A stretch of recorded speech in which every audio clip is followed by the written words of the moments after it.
why did Benedict host an interview/conversation with a left-leaning newspaper that was once, if not still, entangled with the P2 Freemasonic Lodge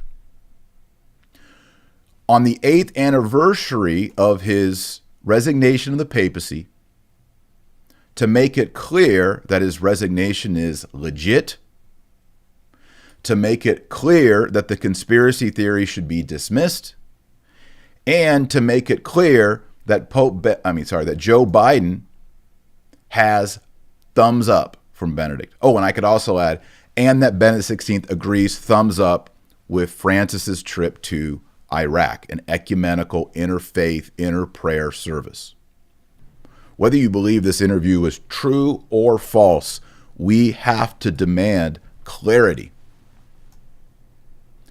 I don't want to hear, for the first time in 8 years, Benedict goes on record about his resignation and VatiLeaks, gay lobby, an SSPX bishop. For the first time in 8 years, he goes on record.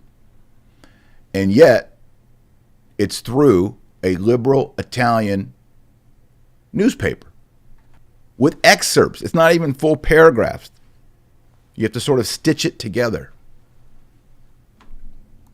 It specifically states that Gansfein is translating and Benedict is nodding his head in agreement. They want you to know that, by the way. Why do we need Gansfein translating?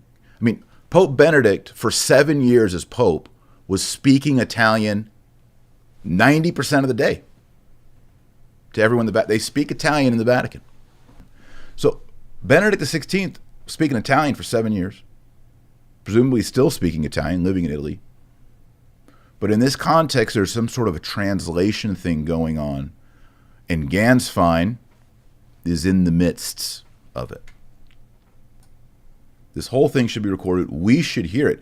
If you really, because remember, when the whole debate went down on the Cardinal Sarah book and whether or not Benedict Ratzinger co-authored it and was part of that book, Gansfein came out and there was a big denial and there was a problem with the printers and all this stuff.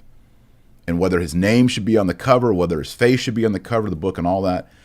And the behavior of Archbishop Geir Gansfein was suspicious in that moment. We shouldn't be surprised that Benedict XVI Emeritus is going to say progressive semi-modernist things. But this whole scenario, last time I looked at the words, this time I looked at the context. A liberal Italian newspaper that was infected in the 80s by the P2 Freemasonic Lodge. Gansfein intermediating, translating in the interview, the timing of it with the Biden election, Francis going to Iraq. All these things seem off. So I'm much more open to the idea that this is not a legit interview. I don't know. They might release the audio of it tomorrow, and then we know for sure.